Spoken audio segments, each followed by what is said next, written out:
अस्सलामुअलैकुम। मैं उम्मीद करती हूँ कि आप सब लोग खैरियत से होंगे। अल्लाह के नाम से शुरू करते हैं जो बड़ा मेहरबान नहायत रहम वाला है। तो आज जो है वो हम बात करेंगे बेस फॉर पार्टी, निकाह, इंगेजमेंट और इसके अलावा जो है वो बारात या वलीमा मेकअप। ठीक है जी। और अभी तक हमने जितने मेथड्स की बात की थी, जो लास्ट हमने बात की थी वो हमने की थी मेथड नंबर 6 पे।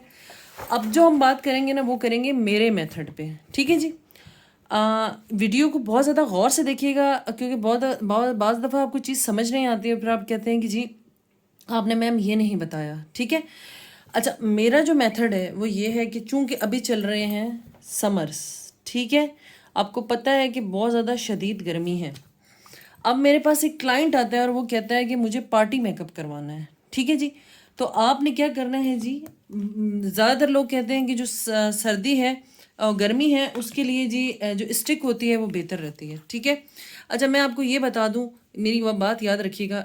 जी बिल्कुल ऐसे ही है कि जो स्टिक होती है जब हम फाउंडेशन लगाते हैं, अब जैसे कि ये एक फाउंडेशन है, ठीक है, ये जो है वो हाई कवरेज फाउंडेशन है।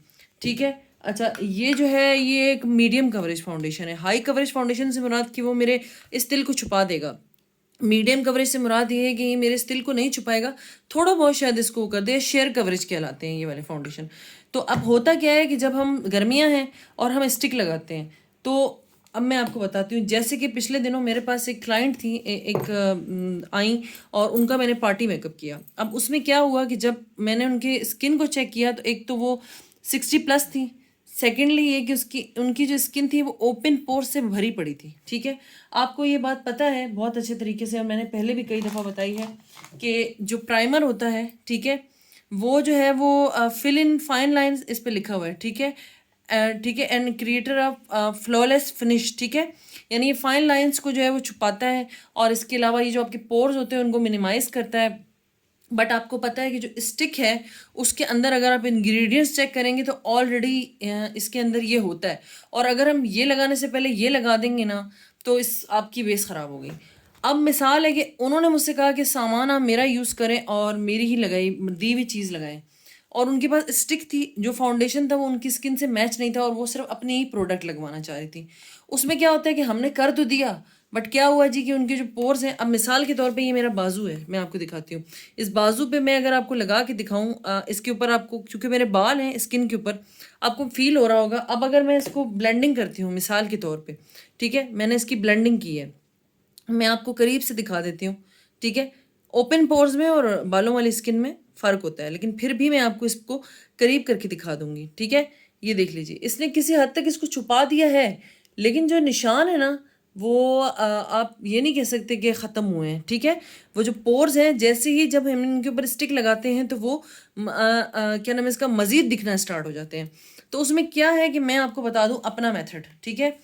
अब चूंकि उसमें मेरा कसूर नहीं था, मैंने जो उन्होंने मुझसे कहा मैंने वो किया, लेकिन अगर मैं करती तो मैं क्या करती, मैं आपको बताऊं। मेरा ये उसूल है, आपने देखा होगा जी, ये इंडियन पैन केक है। ठीक है। बहुत सारे लोग कहते हैं कि जी आपने स्टिक लगाई, स्टिक लगाने के बाद आपने पैन केक लगाया। मैंने भी आपको पिछले मेथड्स में बताया है, बट मैं आपको बताऊं वो सारे मेथड मैंने आपको इसीलिए बताया कि कोई भी क्लाइंट, हर किस्म का क्लाइंट आ जाता है, लेकिन नॉर्मल क्लाइंट आता है तो आप उसके ऊपर ये और ये चीज़ कर सकते हैं, या जो पिछले बताए हुए हैं वो कर सकते हैं। मगर आपको लगता है ना कि एक मुश्किल स्किन मेरे पास आई है, पोर्स वाली आई है, या उसके अंदर इस तरह की चीज़ें, खड्डे हैं, ठीक है, या उसको मैं अगर करूँगी तो मेरा काम ख़राब हो सकता है। ठीक है।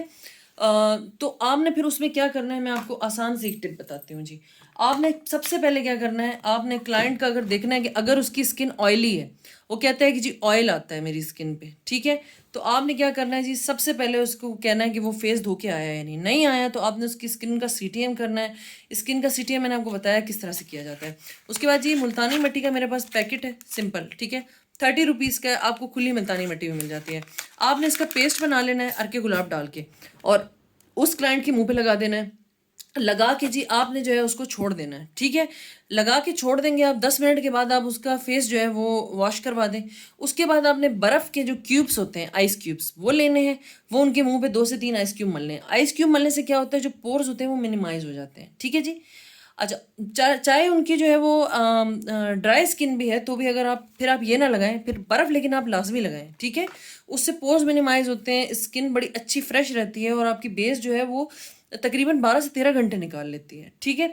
अब उसके बाद आपने क्या करना है कि आपने बर्फ़ भी लगा ली। बर्फ़ लगाने के बाद आपने 10 मिनट तक के बाद 10 मिनट का वक्फा देना है। उसके बाद आपने क्या करना है जी, आपने लगाना है प्राइमर। ये देख लीजिए, इसके ऊपर लगेगा ऑयल फ्री। जिन लोगों की ऑयली स्किन होती है उनके ऊपर ऑयल फ्री प्राइमर लगता है, ठीक है। आपने जी प्राइमर लगाया, और जिन लोगों की जो होती है ड्राई स्किन होती है उसके ऊपर आप कोई भी प्राइमर लगा सकते हैं। ये भी लगा सकते हैं, जेल बेस भी आता है, वाटर बेस भी आता है, ठीक है। और आपने कोशिश करना है इसको पहले इस तरह से करके टैप करना है। मतलब ऐसा नहीं है कि आपने इसको उठाना है और डायरेक्ट ऐसे ऐसे ऐसे करके मलना शुरू कर देना है। आपने पहले इसकी टैपिंग करनी है। टैपिंग करने के बाद सिर्फ उन्हीं हिस्सों में आपने लगाना है जिन हिस्सों में आपको लग रहा है कि ओपन पोर्स हैं, खासतौर पे गालों पे, नोज पे, और इसके अलावा चिन एरिया पे, फॉरहेड पे ज़्यादा होते हैं, ठीक है। ये लगाने के बाद आपने 10 मिनट रहने देना है, ठीक है। उसके बाद आपने क्या करना है, उसके बाद आपने ये करना है कि आपको जो एरिया डार्कर लग रहे हैं, मिसाल के तौर पे कोई भी एरिया आपको डार्कर लग रहा है तो आपने ऑरेंज कैरेक्टर के साथ उसको जो है वो करेक्ट कर लेना, मतलब हल्कों वाला जो हिस्सा है वहाँ लगाना है आपने। उसके बाद आपने लगाना है जी लिप्स के आसपास के एरिया पे, और वो लगाने के बाद आपने जो दूसरा होता है ना कंसीलर, अच्छा जैसे ये मैं आपको दिखा दूँ, दिखा के बताऊंगी तो इजी समझ आ जाएगा। मिसाल के तौर पे यहाँ मैंने लगाया है ये ऑरेंज कैरेक्टर, क्योंकि यहाँ मेरे जो है वो ब्राउन ब्राउन से धब्बे थे, ठीक है। हमेशा रेड धब्बों पे ग्रीन लगता है, और जो हल्के या इस तरह के एरिया होते हैं उनके ऊपर इस तरह के कैरेक्टर। ये लगाने के बाद मैं कोई भी ब्रश लूँगी, ठीक है। ब्रश ले लें या आप स्पंज से कर लें। उसके बाद मैंने इसकी टैबिंग करनी है, ठीक है, बिल्कुल हल्के हाथ से, ठीक है। टैबिंग हो गई। अब मैंने एक कंसीलर उठाया है, जिन जिन एरिया पे मैंने वो वाला कंसीलर लगाया है उसके ऊपर मैं एक इस तरह का कंसीलर लगा लूँगी जो कि मेरी स्किन से एक कलर ब्राइटर होगा, ठीक है। वो लगाने के बाद मैंने इसके ऊपर उसको सेट कर दिया। अब इससे क्या होगा कि जब हम ऊपर फाउंडेशन लगाएंगे ना, तो फाउंडेशन और ऑरेंज कैरेक्टर मिक्स होकर ग्रे जो है वो नहीं बनेगी बेस, ठीक है। आपने अक्सर बेशतर देखा होगा आप लोगों की स्किन ग्रे हो जाती है, बेस ग्रे हो जाती है। उसकी वजह ये होती है कि ये लगाया और डायरेक्ट फाउंडेशन लगा दिया, नहीं। और इसको भी बिल्कुल थोड़ी मिकदार में लेके आपने टैबिंग करनी है, ठीक है जी।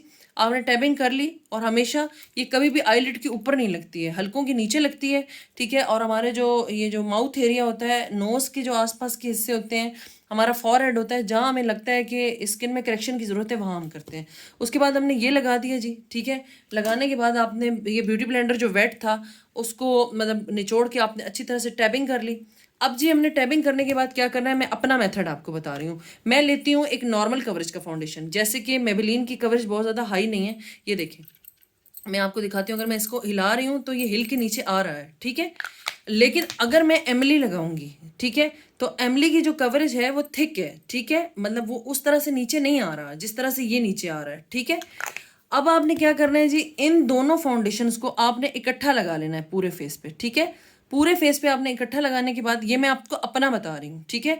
जब आप ब्राइट का करते हो तो आप इसमें थोड़ी मिकदार ज़्यादा कर लेते हो, लेकिन जब आप पार्टी मेकअप करते हो तो थोड़ी मिकदार लेके उसको आपने पूरी स्किन के ऊपर डैबिंग करनी होती है अच्छे तरीके से, ठीक है जी। अच्छा, मैंने आपको पहले भी बताया कि इस तरह के जो ब्रश होते हैं वो होते हैं जी इसके लिए, ठीक है। आपने इस तरह से करके इसकी डैबिंग करनी है। डैबिंग करने के बाद आपने क्या करना है जी, इस तरह का एक और ब्रश आता है, मैं आपको दिखाती हूँ अभी। ये देखिए, ये इस तरह का ब्रश आता है, उससे आपने इसको अगेन जो है वो थोड़ा थोड़ा डैब डैब करना है। देन उसके बाद आपने वो वाला ब्यूटी ब्लेंडर लेना है, और ब्यूटी ब्लेंडर लेने के बाद आपने बिल्कुल हल्के हाथ से, बहुत ज़्यादा ज़ोर नहीं देना है, ठीक है। आपने बहुत ज़्यादा ज़ोर देंगे तो आपकी जो ये बेस है ये ख़राब हो जाएगी, ठीक है। अच्छा, इससे होगा क्या कि आप जो हाई कवरेज फाउंडेशन है ना उसकी मिकदार थोड़ी ज़्यादा लेंगे, और जो लो कवरेज फाउंडेशन है उसकी मिकदार थोड़ी सी कम लेंगे, ठीक है जी। मैं अभी चूंकि इधर बता रही हूँ आपको इसलिए, वरना आपने लगाना इसी तरीके से ही है, ठीक है। बस आपने पार्टी मेकअप जो है उसमें जो है वो थोड़ी मिकदार कम लेनी है, और जो दूसरा मेकअप आप ब्राइडल मेकअप कर रहे हैं उसमें आपने जो है वो हाई कवरेज फाउंडेशन लगाना है, ठीक है। अच्छा, हाई कवरेज फाउंडेशन में आपको जो है वो बोनांजा सतरंगी का फाउंडेशन मिल जाएगा, ठीक है। अभी उनके ऊपर जो है वो सेल चल रही है, आपको तकरीबन 2400 तक का मिल जाएगा, मतलब 2400 तक का। इसके अलावा आप वेट एंड वाइल्ड का ले सकते हैं, वो तकरीबन आपको 1400 का मिल जाएगा। आप जो है वो NYX का फाउंडेशन ले लें, वो आपको मिल जाएगा तकरीबन 2000 तक की रेंज में, ठीक है। उसके अलावा आप जो है मुसरत मिसबा ले सकते हैं, 3500 तक का वो मिल जाएगा। काशी ले सकते हैं, और सबसे जो अच्छा है वो LA गर्ल है, वो भी आप ले सकते हो, वो भी आपको 2000 तक की रेंज में मिल जाएगा। ये सारे के सारे विगास.pk हैं फेसबुक पे, और इसके अलावा इनकी ऑनलाइन भी है वेगास VEGAS वेगास.pk आप लिखेंगे तो इनकी साइट खुल जाएगी, वहाँ आप इनको ऑर्डर कर सकते हैं, ठीक है जी। अभी देख लीजिए, क्योंकि मेहंदी का स्टैम्प था, मैंने पूरे के ऊपर जो है वो ऑरेंज करेक्टर नहीं लगाया। मैंने आपको सिर्फ बेस का एक तरीकाकार बताया है कि मैं जिस तरीके से बेस बनाती हूँ वो ये है। उसके बाद आपने कोई भी ट्रांसलूसेंट पाउडर लेना है, और ट्रांसलूसेंट पाउडर लेने के बाद आपने क्या करना है जी, इस तरह से करके पहले उसको स्किन के ऊपर टैप टैप करना है, ठीक है, और उसके बाद आपने इसको झाड़ देना है, ठीक है। ये मेरा तरीकाकार है जिस तरह से मैं फाउंडेशन लगाती हूँ, ठीक है। और पहले आपने बर्फ़ वगैरह लगा लेनी है, तो इससे आपकी फाउंडेशन ख़राब भी नहीं होती है, और जो ओपन पोर्स वाली स्किन है उस पर भी मसला नहीं होता। वरना अगर आप स्टिक लगाते हैं या दूसरी चीज़ें लगाते हैं ओपन पोर्स वाली स्किन पे तो मसला बनता है। जब आप एक हाई कवरेज अच्छा फाउंडेशन ले लेते हैं, अब चूँकि हुदा है या नार्स है, तो ये 15,000 की नार्स है और हुदा तकरीबन 10 से 12,000 रुपये की है, तो ये बहुत ज़्यादा हो जाते हैं। हमारे अपने पाकिस्तानी ब्रांड्स बहुत अच्छे हैं, मुसरत मिसबा है, और इसके अलावा काशी है, और अब मैंने आपको बताया ब्यूटीफाई बाय आमना के बहुत अच्छे हैं, बुनंदस तरंगी के बहुत अच्छे हैं। तो आप तकरीबन 3 से 4 भी अगर लेती हैं तो 10-1 हज़ार में आपके पास अच्छी, जो पार्लर्स का काम करते हैं, अच्छी आपके पास आ गई जी। आप यकीन माने आप इस झंझट से भी बच जाएंगे कि इसको लगाने के बाद आपको पता नहीं कितनी कितनी दफ़ा टैबिंग करना पड़ती है, फिर जाके जी मसला हल होता है, ठीक है। और उसके बाद फिर बाद में भी ये डर होता है कि क्लाइंट आता है और कहता है कि जी हमारी बेस ख़राब हो गई है। तो मैं आपको कहूँगी, चाहे वो क्रेलॉन है, चाहे वो कोई भी चीज़ है, स्टिक में बहुत मसला होता है, आपको मेहनत भी डबल ट्रिपल करना पड़ती है, और फ्लॉलेस बेस भी नहीं बनती। अक्सर बेशतर लोग कहते हैं कि जी बेस फ्लॉलेस क्यों नहीं बनती। मैंने आपको पहले भी बताया कि ये मैंने स्ट्रोब क्रीम बनाई है, और इसकी जो पूरी वो मैंने इस पे बताई थी आपको कि ये किस तरह से बनाई जाती है, ठीक है जी। ये बेस से जो है वो नीचे लगाई जाती है, लेकिन मैं आपको ये बता दूं, ये हर एक के ऊपर सूट नहीं करती है। ये मेरे साथ पहले हो चुका है। मैंने एक लेडी आई थी, उनके फेस पे लगाई है, और मैंने स्टिक से बेस बनाई थी, और यकीन मानो उनके माथे से स्टिक हटना स्टार्ट हो गई थी। तो इसलिए मैं आपको कहूँगी कि बेहतर ये है कि आप भले आप रखें, आप स्टिक भी रखें, उससे भी आप बनाएं, लेकिन जो बेहतरीन और फ्लॉलेस बनती है ना बेस, वो बनती है हमेशा हमेशा इनसे, यानी कि फाउंडेशन से, जो लिक्विड फाउंडेशन होते हैं उनसे। बस आपने क्या करना है, एक मीडियम कवरेज रखना है। अब मीडियम कवरेज में, शेयर कवरेज में ये बहुत अच्छी है, ठीक है। इसके अलावा भी आपको मिल जाएंगी, वेट एंड वाइल्ड भी मीडियम कवरेज वाली है। बट हाई कवरेज वाले जो फाउंडेशन हैं, आप उसमें मैं बता रही हूँ NYX ले सकते हैं आप, जो है वो एलेगार ले सकते हैं आप, बुनंजा सतरंगी ले सकते हैं। ये हाई कवरेज फाउंडेशन है, और ये देर पा चलते हैं, देर तक चलते हैं। तो जी ये था मेरा मेथड, ठीक है, जिसमें जो कुछ चीज़ें ज़रूरत थी वो मैंने आपको बताई हैं जी, और आपने इस तरीके से ही बेस बनानी है, ठीक है। और ये कर कर देखिएगा, एक दफ़ा आपको खुद को अंदाज़ा हो जाएगा। और हमेशा जब आप टैपिंग करें तो इस तरह से करके मत किया करें, टैपिंग हमेशा हल्के हाथ से इस तरह से करके किया कीजिए, ठीक है जी। अच्छा, सेकेंडली मुझसे लोग पूछ रहे थे कि ब्रशेस की वीडियो आप बनाएं, कि आप कौन कौन से ब्रशेस यूज़ करते हैं। देखिए, मैंने ब्रशेस की वीडियो पहले बना दी है कि कौन कौन से ब्रशेस किस किस चीज़ में यूज़ होते हैं, ठीक है। बस आपने ये ख्याल करना है कि जो कलर आप एक ब्रश से लगा रहे हैं, दूसरे ब्रश से फिर दूसरा कलर लगाएं। और अगर आपके पास इतने सारे ब्रशेस नहीं हैं, तो फिर इसका तरीकाकार क्या है कि जी आपने एक ब्रश को यूज़ किया अच्छे तरीके से, करने के बाद आपने एक टिशू लिया, टिशू लेके उसको इस तरह से करके साफ़ किया। जब आपको लगा कि कलर ख़त्म हो गया, आपने अगेन करना स्टार्ट कर दिया, ठीक है जी। और दूसरी बात है कि हमेशा जब भी बेस बनाया करें, तो पहले जो है वो नीचे आपने इसके, जब आप बेस बना लेते हैं तो जब आइज़ मेकअप करते हैं तो पहले नीचे पफ रखा करें, उसके बाद आइज़ मेकअप किया कीजिए, ठीक है। तो ये मेरा बनाया हुआ तरीका था जो मैंने आपको बता दिया। तो मैं उम्मीद करती हूँ कि वीडियो आपको पसंद आई होगी और समझ में भी आई होगी। तो इंशाल्लाह जब नेक्स्ट वीडियो में जो है वो मैं आपसे मिलूँगी, और फिर आपको एक लास्ट जो मेथड है ब्राइडल बेस का, जो कि पार्लर्स में चलती है, बहुत सारी बेसिस को मिला के, जो ख़राब भी नहीं होती, ठीक है। लेकिन फिर वही वाली बात आ जाती है कि वो बहुत हैवी बेस बन जाती है। बट अगर आप लोग सीखना चाहते हैं तो चूँकि मैं यहाँ सिखा रही हूँ तो सब कुछ सिखाऊंगी, तो वो मैं आपको बता रही हूँ। अच्छा, मेरा नंबर जो है वो यहाँ दिया हुआ है, आप देख सकते हैं। अगर आप मेकअप के हवाले से कुछ भी पूछना चाहते हैं तो आप उस पर पूछ सकते हैं। जज़ाकल्लाहु खैरा, शुक्रिया, मुझे इजाज़त दीजिएगा। इंशाल्लाह नेक्स्ट वीडियो में मिलते हैं। चैनल को लाइक, शेयर और सब्सक्राइब लाजमी कर लीजिएगा। अल्लाह हाफिज़।